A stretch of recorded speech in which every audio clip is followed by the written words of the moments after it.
everyone. Well, this is a real simple conversation. It'll be live, and it's all about Tommy and his boat. Now, you'll see his name is actually Abhilash Tomy, from India. A great big smile, and you can call him either Abhilash or Tommy. And being Australian, I think we'll just call him Tommy. So I'll get rid of the name now that we've got that subject out of the way. Oop, that didn't work. Get rid of the name. Look at that technology.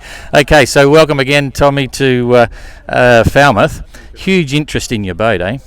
Huge interest. So I'm just wondering, what's the story with the name first? Tell me all about that. The name is Thuriya. It means the fourth state of consciousness. So in Indian philosophy, you've got the wakefulness state, the sleep state, and dream state. And all these three states are contained in the fourth state, which is called Thuriya or Chaturya-avastha. And I think it's a fantastic name for a boat because everything happens inside the boat. So she contains everything. Cool. Yep, there's no doubt about that. And we'd call it a fantastic replica of Suhaili. As a matter of interest, Suhaili's just arriving in Falmouth right now. They had a great sail down from Plymouth, so but we won't see them until tomorrow. So it looks very impressive. It's full of modern gear and so on. Tell me about the challenges of building the boat in India. You know, not too many boats are built in India. This could be maybe the fourth or fifth sailing boat built in India, maybe the sixth one. So everything is a challenge. Sourcing material is a challenge. You want to order the mast, you're talking to people sitting in Netherlands and they send something and you don't like it, you want something else. It takes 3 months to order a new part. It's tough. We had to start about 2 years in advance to start constructing the boat so that we can finish in time. And then once the boat construction was finished, we needed to register it, and we were discovering a lot of new problems because we realized that no sailing vessel has ever been registered in India. Seriously? Yeah, and the rules had just come into being. And people, the surveyors who were supposed to, help us with this, they were also very confused. So they were not sure if they should treat this boat like a big 2,000-ton ship or like a 9-ton sailboat or what. So they wanted 2 solas, 6-man life rafts on the boat. Although I was sailing alone, No. They needed 10% of the life buoys to be for children. Although I'm sailing alone. So, and they wanted the name of the boat to be painted on the boat, 200 mm height, in 2 languages on either side, and the name of the port on either side. And it was getting very difficult to get things through. And once we did all that, we realized that we needed a radio license too, and that took another 3 months to.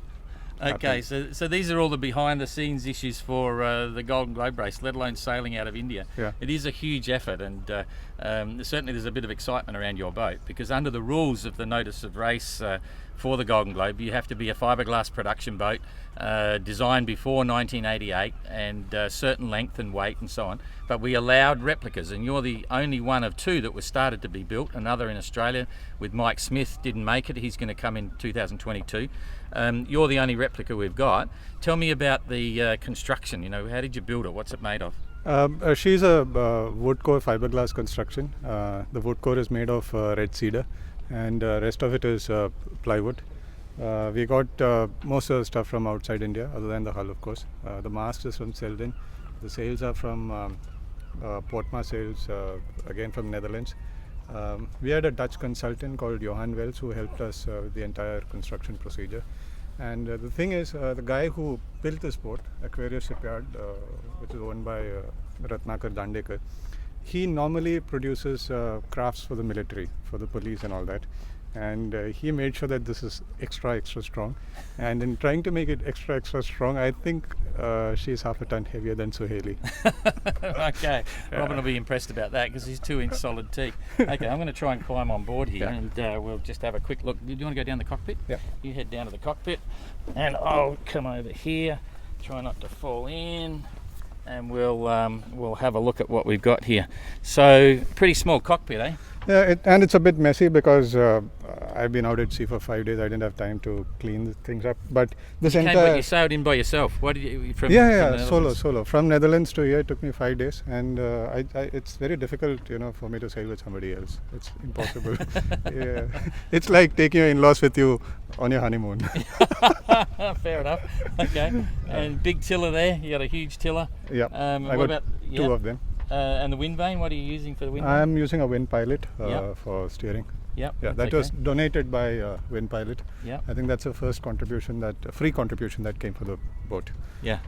It's always Fantastic piece. It's really worked well in this last passage. important. Yeah. And of course you got a life raft down there. What's the deal with the life raft tucked in It's the a bottom? Plastimo. It's a Plastimo as per the specifications of Golden Globe race. Yeah. Now we had built a small place for the life raft for a 4-man life raft, but this one is a 6-man canister, so we had to expand that area to fit it in. Oh, very interesting. And so what's the deal with no Dodger? Why is there no Dodger at the moment? I come from a place where we have 30 degrees, 35 degrees, and very warm waters and all that, and hardly any winds. And honestly, I didn't think about it. Yeah. So now I think I'll have to live with it.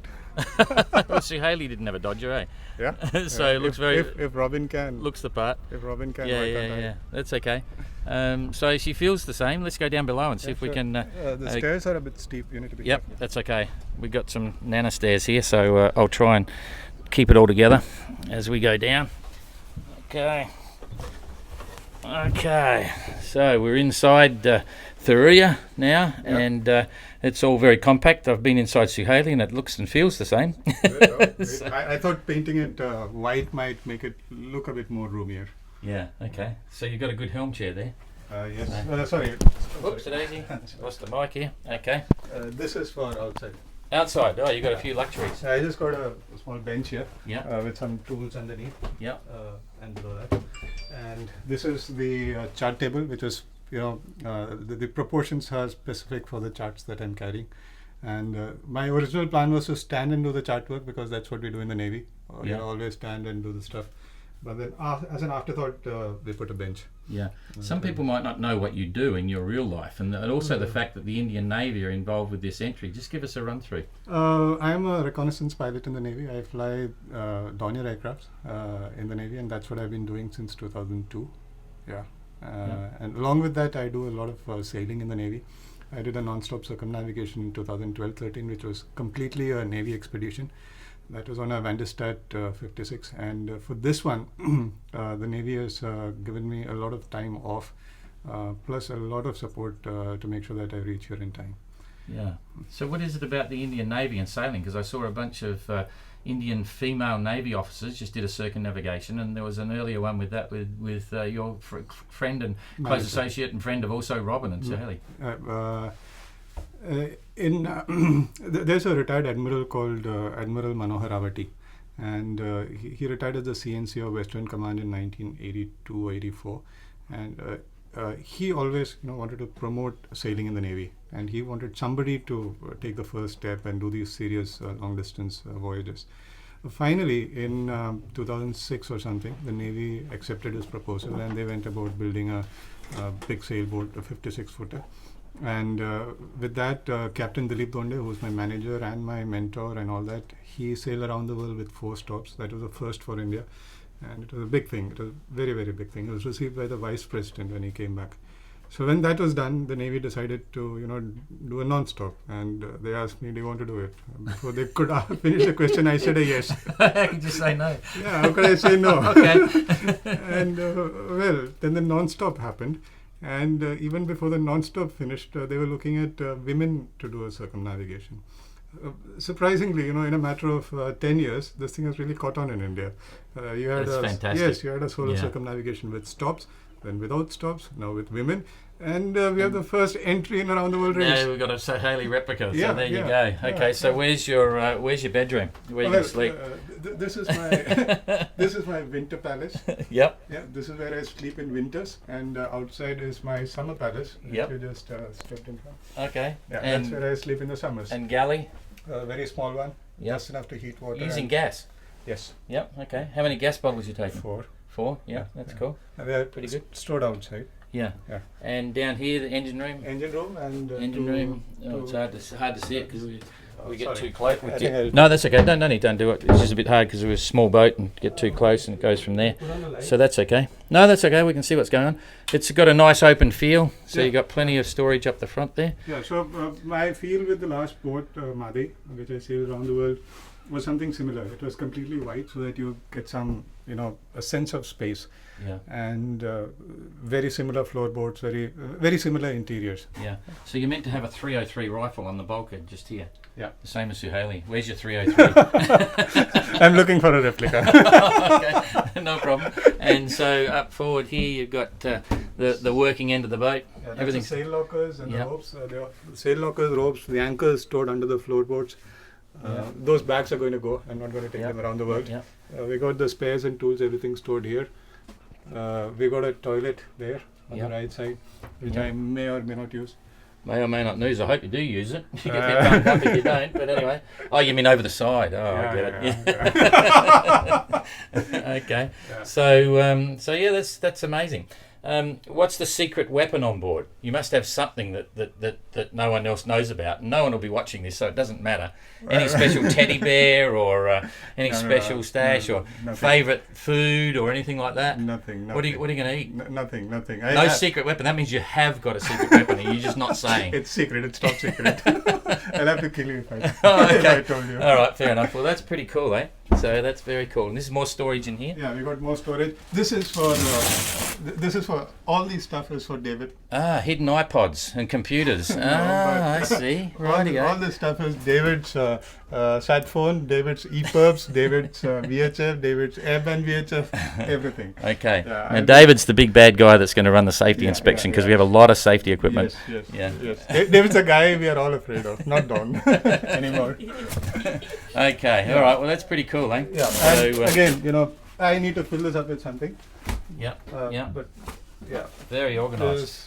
So have you got all your stuff on board, like all your food and everything yet? Is it already on board? I have some of it So on board. It's everything's there. So this is pretty much sailing trim because there seems to be a hell of a lot of space. Yeah. Yeah. All Yeah, food. And Yep. these, the bunk is empty underneath. Yep. So I can put more stuff there. Wow. The sail locker, the two bunks are empty underneath. I can put more stuff in there. Yeah. So yes, I got more storage. There's quite a lot of room, eh? Yeah. Because I remember Robin had like 300 tins of bully beef and 400 kilos of potatoes and I know. 500 kilos of onions and I it know. was 62 inches deeper in the water. But you seem to be floating pretty well. Yeah. You know, yeah. I show us your wind instrument. This is the only level of electronics that we allow on the boat. This is not electronic. I know that. That's not electronic. Okay. I went to this. It was a joke, Australian joke. Okay. So yeah. I went to this shipbreaking center. There's a big shipbreaking center in India. It's called Alang. Yeah. And this is town very close to it called Bhavnagar. And I went to those guys to see if I can salvage something from there for the race, 1968 vintage. Yeah. And they came out with this thing and they said it's a fukfukia. Fukfukia is I just cleaned my teeth. It's okay. Look at that. yes. Yeah. You blow it 5 knots. Okay. So Funny. that's what they do. They blow into it. Yeah. And because they blow into it, they don't know what this is used for. They started calling it the fukfukia. Fukfukia is blow into it. Fukpuki. Fukfukia. A As in fukpukia. something you blow into. Okay, remember Okay. that, Jane? Yeah. Nemo. Fukpukia. Yes. So even we in the team started calling it the fukfukia. So you don't ask for the anemometer for the wind speed. Say, hey, Yeah. you get the fukfukia. Fukpukia. We've got to be careful how we say that. Say it twice. Say it 5 times in a hurry. Go on. Okay, that's cool. yeah. All right. Well, that's fantastic. Thanks for your time, Tommy, and we'll be looking forward to seeing this absolutely unbelievable boat sailing. She's going to look like a picture when she's out there. She already does. So, and I think everyone involved with the boat should be very proud. Yes, it It's was a quite- huge effort to build a boat and get it into this place. Yeah. The thing is, we were all completely ready and we were about to load the boat and send it here. And suddenly the customs guy is asking, "Where's your clearance from the Reserve Bank of India?" Why should I, get a separate clearance from the Reserve Bank of India when I paid all the taxes in India? Yeah. You need to have a separate clearance. And then we are running around, and the Reserve Bank has never given such a clearance to a private individual who's sending us stuff which is not, exactly an export. And then that happens, and the boat somehow reaches Netherlands, and the Netherlands customs wants about 65,000 euros as VAT to be deposited. Couldn't you just bring out your foot pookier and say blow into this? You know, it's unreal. And just one final sign off. A lot of people might not realise the connection with Suhaili and India. Yeah. Do you want to explain that? Suhaili was constructed in India, in Mumbai, and as I understand, the same yard now constructs huge ships. They have progressed quite well. Yeah. So Robin constructed his Suhaili in India when he was posted there as a merchant naval officer. And there's a lot of story to it. When I had to take part in the race, obviously I wanted to build a boat in India, and the only boat that Don would permit me to build in India It's all my fault. was a Suhaili replica, and I saw an immediate connection. I thought it's a good idea, and trust me, Robin warned me. He told me many times that this is the slowest boat in the fleet. But the thing is, this is going to be a game of survival. Absolutely, there's no question. Yeah. And just to make you feel comfortable, the very first boat I ever built tried to build, was a Suhaili replica in concrete. So work that out. That would have been heavier. But anyway, first one when I was 18. Long story. Wow. Long story for later. Anyway, Wow. we'll have time to chat before the start. Thanks, Tommy. Fantastic. I'm going to try and sign this off now with a bit of help from Jane, and we'll shut it down. So I hope you enjoyed that. It is a great boat. It's better than the pictures and better than this video. So watch this space. It's going to be good to see what's going on, and I'm quite certain it won't be the slowest boat in the fleet. Anyway, let's wait and see. Thanks. See ya. Yesterday I did. I'll tell you, yesterday my phone recorded 15 knots when I was sailing. 15. 15 knots. Yes. And then What was the foot puffier doing? I didn't check, but then I realized. We were still going. Oh. You asked me. Anyway, to complete the story, I realized that the phone, that's the moment the phone fell down from the table. Yeah. And it fell like 15 knots. Oh, jeez. Okay. All right. So that's it. We mucked